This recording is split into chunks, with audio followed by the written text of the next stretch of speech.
नमस्कार आप सभी को। मैं गांधी कुमार स्वागत करता हूं अपनी इस वीडियो में। पहले आप ये वीडियो देखिए।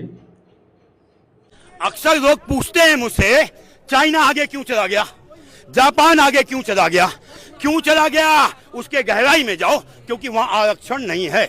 जो जिस पद के योग्य है उस पद पे बैठा हुआ है। मैं कहता हूं आरक्षण दो, धन में दो, पैसे में दो, मकान में दो, दुकान में दो, रोजगार में दो, व्यापार में दो, लेकिन जब डॉक्टर बनने आए तो आरक्षण नहीं। क्योंकि जो आरक्षण कोटे से डॉक्टर आएगा तो पेट में कैंची छूट जाएगा। इंजीनियरिंग में आरक्षण नहीं, जो इंजीनियरिंग आरक्षण से लेके आएगा तो पुल गिर जाएगा।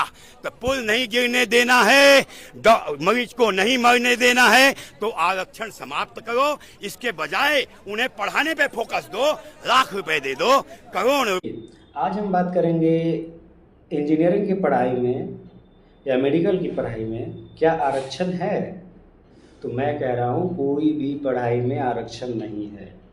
चाहे आप इंजीनियरिंग की पढ़ाई कर रहे हो, मेडिकल की पढ़ाई कर रहे हो, या फिर 10वीं कर रहे हो, 12वीं कर रहे हो, बीए कर रहे हो, एमए कर रहे हो, आप कोई भी पढ़ाई कर रहे हो, किसी भी पढ़ाई में आरक्षण नहीं है। आपको बता रहा हूँ क्या होता है कि जिस आरक्षण की तुम बात कर रहे हो, जो एंट्रेंस एग्ज़ाम लिया जाता है मेडिकल कॉलेज में एडमिशन के लिए, वो एंट्रेंस एग्ज़ाम देने से सिर्फ आपको सीट मिलता है। सीट, वो अंक डिसाइड नहीं करता है कि तुम किस तरह के डॉक्टर बनोगे।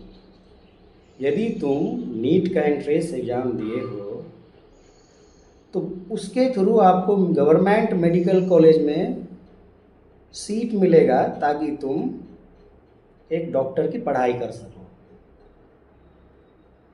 समझे?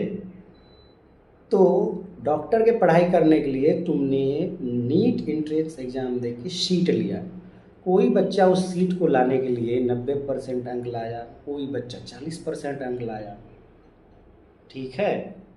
तो ये एंट्रेंस एग्ज़ाम जो है सीट के लिए, इसमें रिजर्वेशन है, पढ़ाई में कोई रिजर्वेशन नहीं।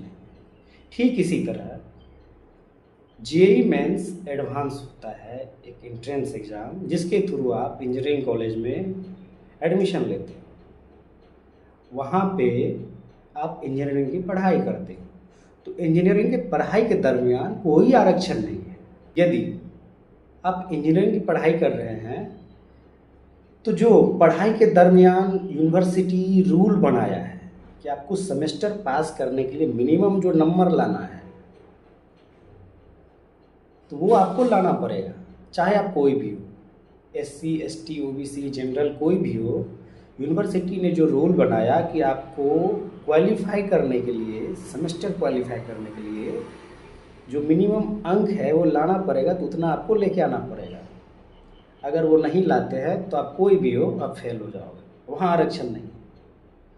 मान लीजिए सेमेस्टर में 5 पेपर है और पाँचों पेपर में आपको 30-30 नंबर लाना है मिनिमम सेमेस्टर पास होने के लिए, तो वो 30 नंबर सबको लाना पड़ेगा, एससी, एसटी, ओबीसी, जनरल, सबको।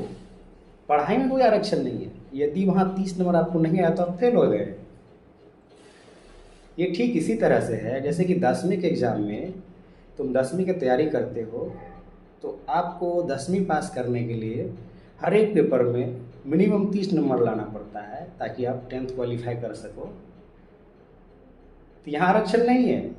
तो आरक्षण कहाँ है? सिर्फ सीट दिलाने के लिए। बात को समझिए। जो 40 नंबर 90 नंबर लाके लोग एडमिशन ले लेते हैं बीटेक कॉलेज या मेडिकल कॉलेज में, तो वो सिर्फ सीट के लिए है, ना कि वो उसका क्वालिटी बताएगा कि किस तरह का डॉक्टर बनेगा या किस तरह का इंजीनियर बनेगा। बात को समझो। अब वहीं पे यदि मानो कोई जेईई मेंस का एग्ज़ाम दिया, उसका नहीं हुआ, वो अच्छा नंबर नहीं लाया, वो प्राइवेट से इंजीनियर बन गया, तो क्या वो ख़राब इंजीनियर बनेगा? बिल्कुल नहीं। आप तो कहोगे कि वो 40 नंबर में नहीं लाया फिर भी इंजीनियर बन गया। तो देखो, वो एंट्रेंस एग्ज़ाम डिसाइड नहीं करता है कि तुम किस तरह के इंजीनियर बन रहे हो। उसके बाद जब तुम एडमिशन लेते हो इंजीनियरिंग कॉलेज में, वहाँ जो तुम पढ़ाई करते हो, वो 4 साल का मेहनत, वो लैब, जहाँ पे तुम सीखते हो, वो डिसाइड करता है कि तुम किस तरह के इंजीनियर बनोगे। बात को समझो, गोबर गणेश मत बनो। जो दो कान के बीच है इसका इस्तेमाल करो, ना कि जो दो टांग के बीच है उसको दिमाग में लेके घूमो। समझ गए ना?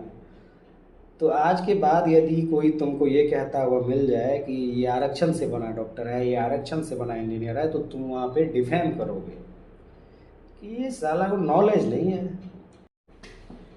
और दूसरी बात, आरक्षण जैसी सुविधाएं सिर्फ इंडिया में नहीं है, ये विश्व के लगभग देश में है। बाबा ने बताया चाइना आगे चला गया, जापान आगे चला गया, अमेरिका आगे चला गया, तो हर जगह आरक्षण है।